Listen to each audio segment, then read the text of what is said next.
Ladies and gentlemen, my name is Santos. Amazina ni Santos. I'm here. Nashaka kugira mbabwire ibikorwa ngiye kujya mbagezaho muri iyi minsi ikurikiye. Ngiye kujya mbazanira ibitabo bigiye bitandukanye, ngiye kujya mbasobanurira ibitabo bigiye bitandukanye, cyane cyane mwe mwiga ibintu bijyanye n'indimi, itangazamakuru ndetse namwe abanyeshuri muri rusange, ndetse namwe rubanda muri rusange mwese uko n'ibitabo mwese bibareba. Ngiye kujya mbasobanurira ibitabo by'ama novels cyasi novela, long story, inkuru ndende. Byinshi cyane byose nzabibashyira kuri YouTube channel yacu. Babwira ngo mukomeze mungurikire kuri YouTube channel mbereke ibyiza ngiye kubahereza muri iyi minsi. Ibitabo narabasomeye igitabo cyitwa A Man of the People.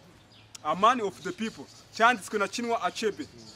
Umugabo muri Nigeria hari ahirya ni muri Afrika y'iwacu. Nabasomeye ikindi gitabo cyitwa nzabagezaho The Mine Boy, cyasi umuhungu w'ibirombe, cyasi Mine Boy, igitabo cyo muri Afrika y'Epfo.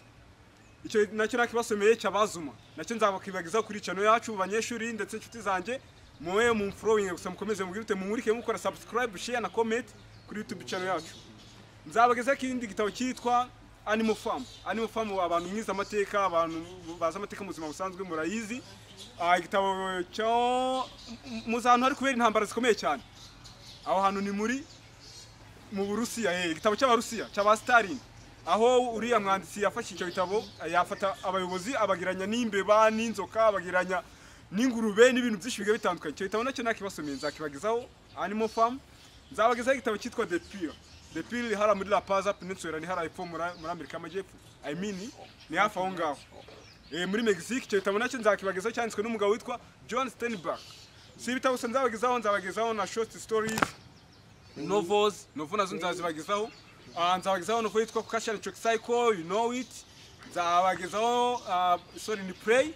Nzabagezaho Play yitwa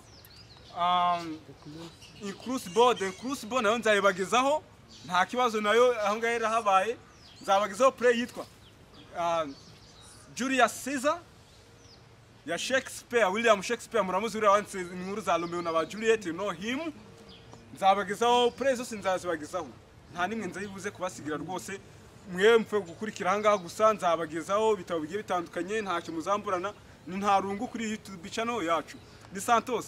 Nzaba ndi hamwe n'abandi bavandimwe bagiye batandukanye twize neza twize ibyo bitabo byose babyeyi mubwira abana banyu mubereze kuri YouTube channel yacu mu rwego rwo kuba bareba ibintu bidafite agaciro ahubwo babe baje kureba ibintu bizabagira akamaro. Babwira ngo abantu twigishije abeshi bazanye amaburuse bameze neza. That is the reason why ikifuzo cyanyu cyo kujya mbeshyira hanga kuri YouTube channel yanjye kigiye kugirute kujya cyubahirizwa. Yes, nta kintu nazabakorera ndabakunda cyane. Subscribe, share na comment. Hasta la vista.